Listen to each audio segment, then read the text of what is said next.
So yung guys, oh, ngayong hapon alas 3 pag-open ka-open ko pa lang, ayan na, bumuhos na naman yung malakas na ulan. Napakadilim na naman.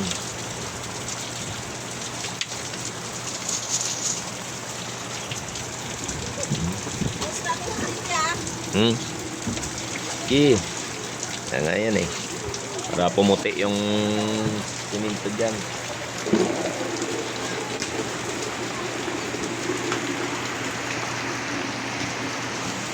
So ayun yung kabila guys, na tindahan namin, si Mrs. Tumigil na tumigil na mag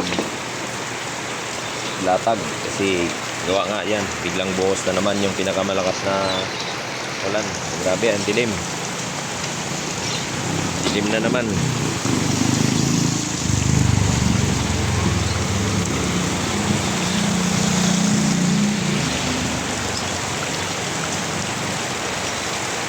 Grabe yan guys, ang lakas. And sisimula pa lang namin maglatag ngayong hapon. Ito na naman nangyari, oh. Sana saglit lang yan. Kawawa naman yung babahaan. Yan, hindi pa nga naalis yung mga nag-evacuate dyan sa port namin. Ito, bumuhos na naman guys. Sana hindi na bumaha.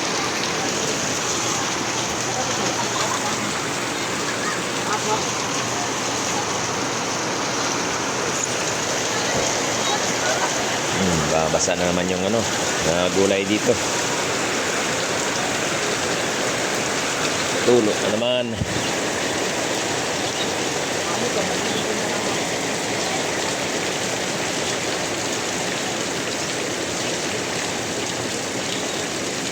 Kailangan pala malagyan ng plastic yung dyan, para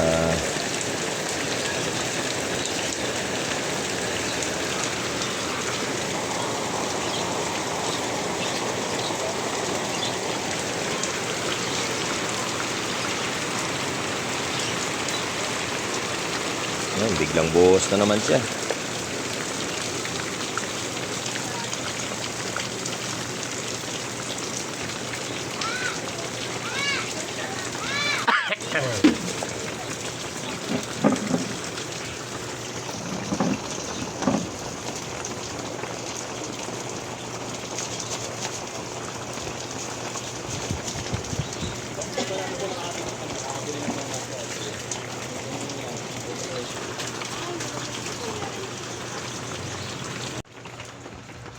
So yun, salamat naman guys at medyo tumila na rin. So, grabe kanina, sobrang lakas talaga. Kala ko dire-diretso na naman.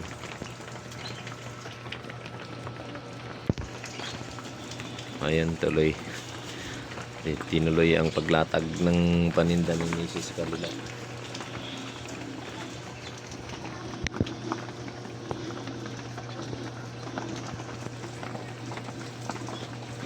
Pero madilim pa rin, no? Ang bagyong Inting. Grabe ang dinulot ng bagyong Inting.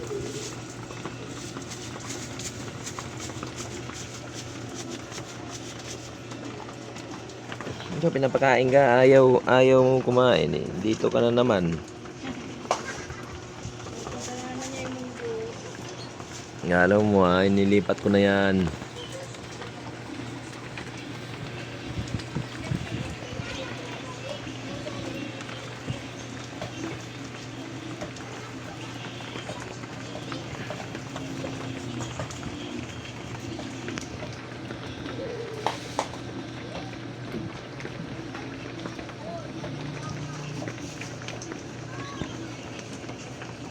Oh, ayan na naman guys. Katitigil lang, biglang dilim. Ayan, bumuhos. Lakas na naman to guys. Oh?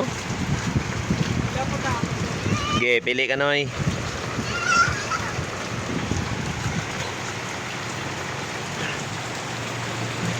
Ay, lakas nito.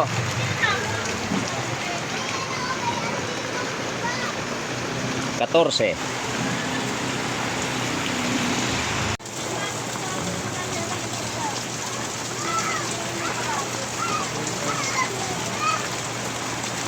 Sana mamayang madaling araw hindi na siya umulan hanggang umaga. Oy, wag sahod dyan kasi nababasa rito.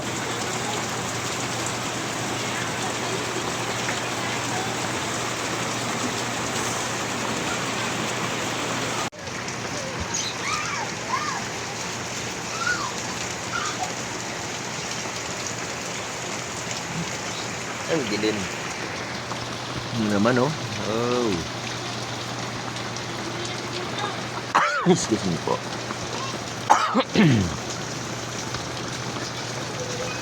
Para mamayang madaling araw hindi na siya umulan.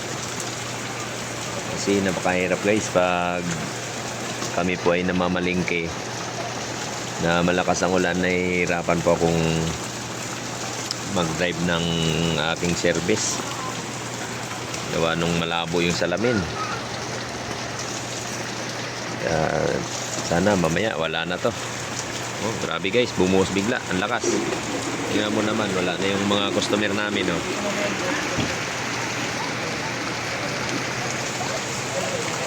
Biglang nawala ulit ang customer. Anong oras na? Alas 4. Oras na ng bilihan ng mga customer ngayon. So, paano bibili? Ayan, biglang bumuhos na naman ng napakalakas na ulan. Lalo pang lumakas. So, ayan. At sa lahat ng mga subscriber ko dyan at saka mga viewers, mag-ingat-ingat po kayo mga idol. Ayan, bumuhos naman ang napakalakas na ulan. Ayan, ingat po tayong lahat, ingat. Lalong-lalo na po yung mga malapit sa mga creek, malapit sa sapa.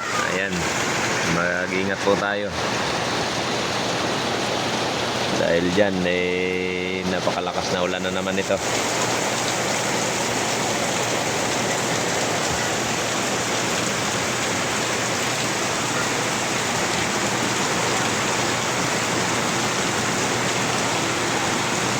So, napakadilim na yan, no?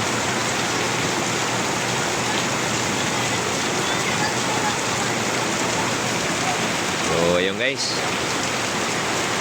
Ingat po tayo. Hanggang dito na lang po. Ingat po ang lahat. Ingat. Ayusin ko muna yung tumutulo dito sa aking gulayan. May tumutulo na naman dito.